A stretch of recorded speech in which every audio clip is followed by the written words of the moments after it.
मग या रेल्वे फलाटावरच्या बाहेरच्या बांगलादेशींना काढण्यासाठी या सरकारनं काय केलं?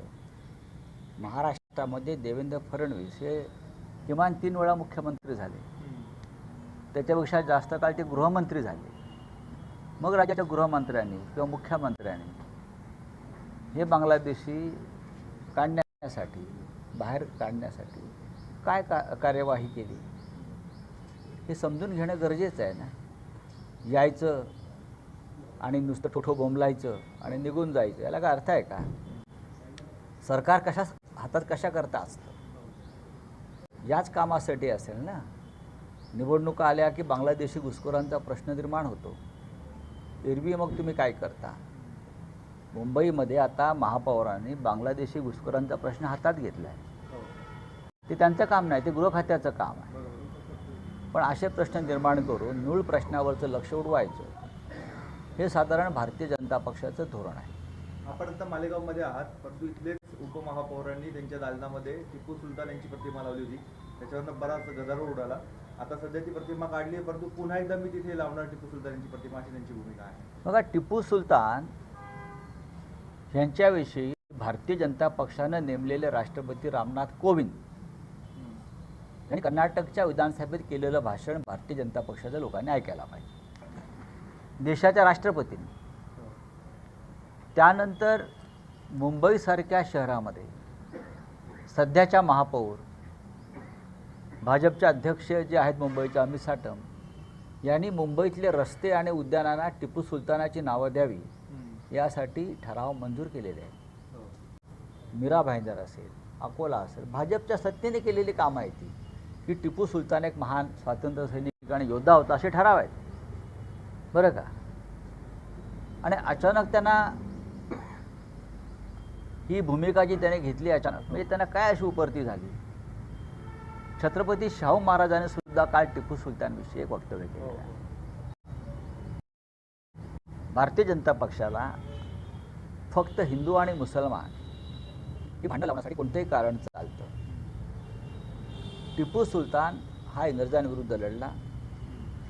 टिपू सुलतान हा इंग्रजांच्या विरुद्ध लढताना त्याने मृत्यूला कवटाळलं, हे सत्य आहे. पण त्याच्या जीवनात त्याने केलेल्या काही चुका आहेत, त्याच्यावर जे आक्षेप आहेत, धर्मांतराचा असेल, अन्य काही गोष्टी असतील, त्याला कोणी पाठिंबा देणार नाही. पण त्याला पाठिंबा भाजपनं दिलेला आहे, टिपू सुलतानला. पण आता राजकारण करायचं आहे म्हणून ते टिपूच्या नावाने टिपऱ्या वाजवत आहे. आपल्या पक्षाची काय भूमिका राहणार? आमच्या पक्षाची काहीच भूमिका नाही. सर, सिन्नरला एका 17 वर्षीय मुलगी 15 दिवसापासून बेपत्ता आहे. तिची आईने संग्राम जगताप जे आमदार आहेत त्यांची भेट घेतली. आता जो एक नवीन प्रकार घडला होता, त्या अनुसरणाचे पोलीस त्यांना साथ देत नाही असं ते आरोप आहे. म्हणजे मुलींची जी काय म्हणते बेपत्ता होण्याचे प्रकार राज्यात वाढलेले आहेत. महाराष्ट्रामध्ये गेल्या वर्षभरामध्ये मुलींचा बेपत्ता होण्याचं प्रमाण वाढलं आहे.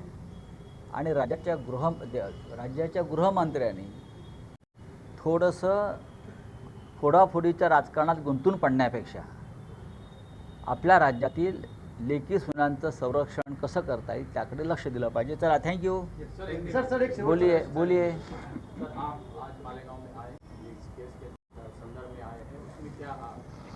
देखिए, यहाँ का पुराना मसला है गिरना मौसम सहकारी साकर कारखाना.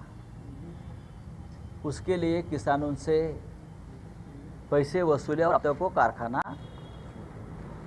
बना नहीं है. उस बारे में यहाँ के एक नेता अद्वैत हीरे कोर्ट में गए, वक्तव्य भी किया. अभी भी ये मामला NCLT कोर्ट में चल रहा है. उसके आधार पर मैंने ये पूछा था कि क्या ये भ्रष्टाचार हुआ है, किसानों का पैसा कहाँ गया और अब तक ये गिरना कारखाना यहाँ बना क्यों नहीं. इस प्रकार से मैंने सवाल पूछे. तो यहाँ के जो गार्डन मिनिस्टर है दादा भूसे जी को ऐसा लगा कि उनका अवमान हो गया. हमारे खिलाफ उसने एक अवमान याचिका दायर की. लेकिन मेरी कोई गलती नहीं थी.